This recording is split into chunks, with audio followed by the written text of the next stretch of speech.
প্রশ্নটি নিয়ে চিন্তা করো যে মানুষ কেন নামাজ পড়ে না। এর অনেকগুলো উত্তর থাকতে পারে, আর এই প্রশ্নের উত্তর আল্লাহর কাছেও আছে। উত্তরটা খুবই ভয়ঙ্কর। প্রিয় বন্ধুরা, চমৎকার এই জ্ঞানগর্ভ আলোচনাটি আপনারা শুনুন এবং ভিডিওটি অবশ্যই শেয়ার করে দেবেন। এই উত্তরটি আমি খুতবার শুরুতে পড়েছি। তিনি বলেন, ফালা সাদ্দাকা ওয়ালা সাল্লা ওয়ালাকিন কাযযাবা ওয়া তাওয়াল্লা। সে আসলে সত্য গ্রহণ করেনি এবং সে নামাজও পড়েনি। তিনি কাফির সম্পর্কে বলছিলেন। তিনি দুইটা জিনিস বলেছেন, এই লোকটি সত্য গ্রহণ করেনি এবং নামাজও পড়েনি। কথাটা ভাবনার উদ্রেক করে।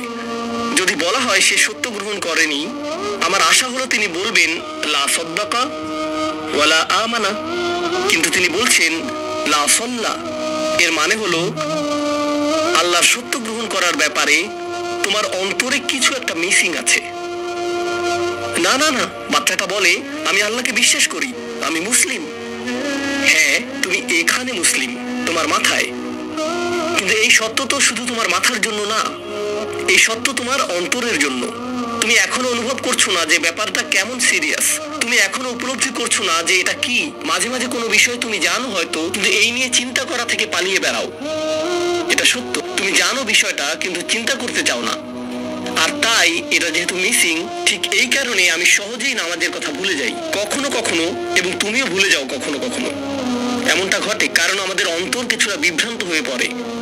দিনের এই সত্যতা, আল্লাহকে সেই সত্যটা, সেই অকাট্য সত্যটা আমাদের মস্তিষ্কের পেছনের কোনো একটা সেলফি গিয়ে পড়ে থাকে। আমরা অন্য কিছুতে ব্যস্ত হয়ে পড়ি এবং এই নিয়ে আর চিন্তা করি না। আল্লাহ এটাই বলেছেন।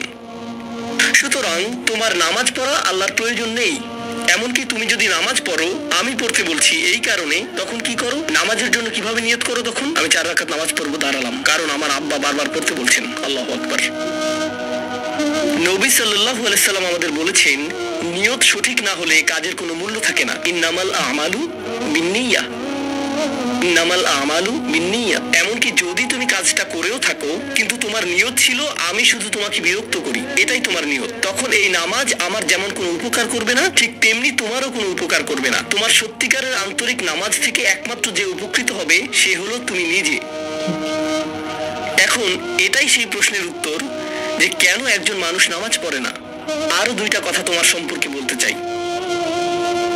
তার মাঝে একটা হলো নামাজ পড়ার উদ্দেশ্য কি, কোন কারণে পড়বো। কারণ তুমি হয়তো ভাবছো নামাজ পড়ার উদ্দেশ্য হলো তুমি যেন জাহান্নামে না জ্বলো। নামাজ পড়ার উদ্দেশ্য হলো তুমি যদি নামাজ না পড়ো আল্লাহ তোমাকে ঘৃণা করবেন। নামাজ পড়ার উদ্দেশ্য হলো তুমি যদি নামাজ না পড়ো তুমি শাস্তি পাবে, অথবা তুমি আর মুসলিমই থাকবে না, ফেরেশতারা তোমাকে অভিশাপ দিবে। সমস্ত নেতিবাচক বিষয়। আল্লাহ ওই সমস্ত উদ্দেশ্যের কথা উল্লেখ করেননি। নেতিবাচক কিছু থেকে মুক্তি পাওয়া নামাজের মূল উদ্দেশ্য নয়। নামাজের মূল উদ্দেশ্য হলো ইতিবাচক কিছুর দিকে ছুটে চলা, এটাই নামাজের উদ্দেশ্য। এমন 2 ছাত্রের মধ্যে পার্থক্য যেন একজন লেখাপড়া করে যেন সে ফেল না করে, আর অন্যজন লেখাপড়া করে কারণ সে ওই সাবজেক্টটা পড়তে ভালোবাসে। একজন ছাত্র পড়ালেখা করছে পজিটিভ কিছুর জন্য, আর অন্যজন পড়ালেখা করছে কারণ সে এমন কিছু থেকে বাঁচতে চাচ্ছে যা নেগেটিভ। একজন কর্মচারী তার চাকরিটাকে দারুণ ভালোবাসে, আর অন্য একজন কর্মচারী শুধু চায় সে যেন চাকরিটা না হারায়। তারা একই চাকরি করছে, একেবারে অভিন্ন চাকরি, কিন্তু একজন চাকরিটা করতে পেরে কি যে খুশি, কত যে আনন্দ তার, আর অন্যজন খুবই হতাশ, সবসময় মনমরা ভাব। কেন?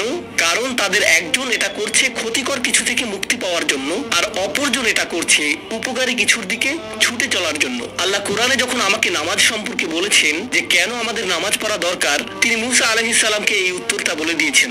যখন তিনি তার সাথে সাক্ষাৎ করেছিলেন তিনি বলেছেন, আকিমিস সলাতা লিযিকরি, আর আমাকে স্মরণ করার উদ্দেশ্যে নামাজ কায়েম করো। তোমার নামাজ ঠিক রাখো যেন তুমি তোমার রবকে স্মরণ করতে পারো। আমি তোমাকে ইতিমধ্যে বলেছি যে তোমার আমার সম্পর্কটা খুবই সীমিত, কিন্তু তোমার সাথে আল্লাহর সম্পর্কটা অনেক আগে থেকে শুরু হয়েছিল, আর তার সাথে তোমার এই সম্পর্কটা অনন্তকাল ধরে বলবৎ থাকবে। তাই সেই সম্পর্কটির কথা স্মরণে আনা আবশ্যক, কারণ ভালো যত কিছু তোমার কাছে আসে তা আসে ওই সম্পর্কটা থেকেই। সামান্য কিছু ভালো জিনিস তোমার বাবার কাছ থেকে আসে, কিছু কিছু ভালো জিনিস, কিন্তু সকল ভালো জিনিস যা তোমার কাছে আসে তা আসে একমাত্র ওই সম্পর্কটির কারণে। যদি তুমি চাও সকল উপকারী জিনিস তোমার জীবনে অবস্থান করুক, তখন তোমাকে অবশ্যই তার কথা স্মরণ করতে হবে যার নিকট থেকে সকল কল্যাণের আগমন ঘটে, যার নিকট থেকে সকল নিয়ামতের আগমন ঘটে, সকল রিজিকের আগমন ঘটে, সকল হেদায়েতের আগমন ঘটে। আর তাই আল্লাহ বলছেন, সর্বোত্তম যে উপায়ে তুমি এটা করবে তা হলো নামাজের মাধ্যমে তুমি আমাকে স্মরণ করবে। এজন্যই তোমার নামাজ পড়া দরকার। আচ্ছা, পরিশেষে এজন্যই তোমার এটা করা উচিত। কিন্তু তুমি এটা করছো বলেই সঠিক নিয়ত সহকারে আল্লাহ বলছেন, কেবল এখানেই শেষ নয়, এর কিছু উপকারিতাও আছে। কিছু ভালো জিনিস তোমার পথে আসবে যখন তুমি সত্যি সত্যি আল্লাহকে স্মরণ করবে। যখন তুমি আল্লাহকে স্মরণ করবে যেভাবে তিনি চান সেভাবে, আর যে উপায়ে তিনি চান তা হলো এই নামাজগুলোর মাধ্যমে। তুমি যদি এটা করতে পারো, আল্লাহ বলছেন, ইন্না সলাতা তানহা আনিল ফাহশাই ওয়াল মুনকার। এমনকি এই আয়াতেও ওয়ালা যিকরুল্লাহি আকবার, তিনি বলছেন নামাজের মধ্যে এই উপকারটি আছে যে এটা তোমাকে অশ্লীলতায় পড়ে যাওয়া থেকে রক্ষা করবে। কারণ অশ্লীলতা তোমার চারপাশে বিরাজমান, আর আমি প্রিয় পুত্র তোমাকে এটার সম্মুখীন হওয়া থেকে রক্ষা করতে পারবো না। অশ্লীলতা তোমার ফোনে, অশ্লীলতা তোমার স্কুলে, অশ্লীলতা তোমার বন্ধুদের মাঝে, অশ্লীলতা ঈদের অনুষ্ঠানে, যখন কোনো কর্নারে গিয়ে বন্ধুদের সাথে আড্ডা দাও, অশ্লীলতার উপস্থিতি তুমি সর্বত্র দেখতে পাবে। প্রতিবার যখনই তুমি অশ্লীলতার দিকে এগিয়ে যাবে, তোমার অন্তর ক্ষতিগ্রস্ত হয়ে পড়বে। আর আল্লাহ বলছেন, যদি তুমি এই নামাজগুলো আদায়ে যত্নবান হও, এগুলো তোমাকে অশ্লীলতার করাল গ্রাস থেকে রক্ষা করবে। একবার যদি তুমি অশ্লীলতায় ডুবে যাও, তখন তুমি হয়ে পড়বে যেমন তুমি যদি দূষিত বাতাসে নিঃশ্বাস নাও, প্রথম তোমার কাশি আসবে, কিন্তু যদি এতে বেশিক্ষণ অবস্থান করো, একসময় এতে তুমি অভ্যস্ত হয়ে পড়বে।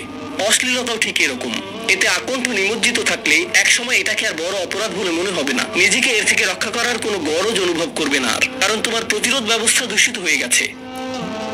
এরপর তুমি এমনকি আরো বিষাক্ত আচরণের জন্য প্রস্তুত হয়ে যাবে, এমনকি আরো জঘন্য বিষয় ওয়াল মুনকার, এমনকি আরো ঘৃণ্য কাজও তোমার দ্বারা সম্পন্ন হয়ে যেতে পারে। অধঃপতনের অতল গহ্বরে হারিয়ে যাওয়া থেকে এই নামাজগুলো তোমাকে রক্ষা করবে। এই জন্যই তোমার নামাজ পড়া দরকার। এই সমস্ত কারণেই তোমার নামাজ পড়া প্রয়োজন। আমি বলেছি এই জন্য না। এই সমগ্র ভ্রমণের শেষে সিদ্ধান্তটা সম্পূর্ণরূপে তোমার। কারণ আল্লাহ হয়তো আগামীকালই আমাকে নিয়ে যেতে পারেন, আল্লাহ হয়তো আমাকে 1 বছরের মধ্যেই নিয়ে যেতে পারেন। তোমার এবং আমার মাঝে যে এই সম্পর্কটা বর্তমানে আছে, এমনকি যদি আমরা 100 বছরও বাঁচি, আমরা এর চেয়ে বেশি বাঁচতে পারবো না। একটা সময় আছে যখন এর সমাপ্তি ঘটবে। কিন্তু ওই সম্পর্কটি, তুমি যদি সত্যি ওই সম্পর্কটি সম্মান করতে চাও, নামাজ পড়ো। তোমার প্রতি এটাই আমার উপদেশ। সুবহানাল্লাহ। নামাজের ব্যাপারে খুবই গুরুত্বপূর্ণ এবং আসলে হৃদয়গ্রাহী কিছু কথা শুনলাম, যেটা আসলে প্রত্যেকটা মনকে আসলে ভাবিয়ে তোলে। সালাতের বিষয় সম্পর্কে উস্তাদ নোমান আলী খানের বক্তব্যটা আসলে হৃদয়কে ছুঁয়ে দেওয়ার মতন। আমরা কেন সালাত পড়ি না, মানুষ কেন সালাত থেকে দূরে থাকে, এবং মানুষ কেন সালাত আদায় করবে, কেন সালাতের প্রতি আকর্ষিত হবে, এই ছোট্ট একটা বক্তব্যতে এত চমৎকারভাবে এটা তুলে ধরা হয়েছে। আমার কাছে এত ভালো লেগেছে যে আপনাদের কাছে বিষয়টা শেয়ার করলাম। এতে করে আমাদের যদি সালাতের প্রতি আগ্রহী হই আমরা, এবং আমাদের সেই আগ্রহটা ধরে রাখাটাই হলো চ্যালেঞ্জ, এবং ইনশাল্লাহ আমরা চাইলে সেই চ্যালেঞ্জটা মোকাবেলা করতে পারবো। এবং ভিডিওটি আপনারা ছড়িয়ে দেন, শেয়ার করে দেন, অন্য মানুষ হয়তো এখান থেকে একটা গুড শিক্ষা পাবে আশা করছি।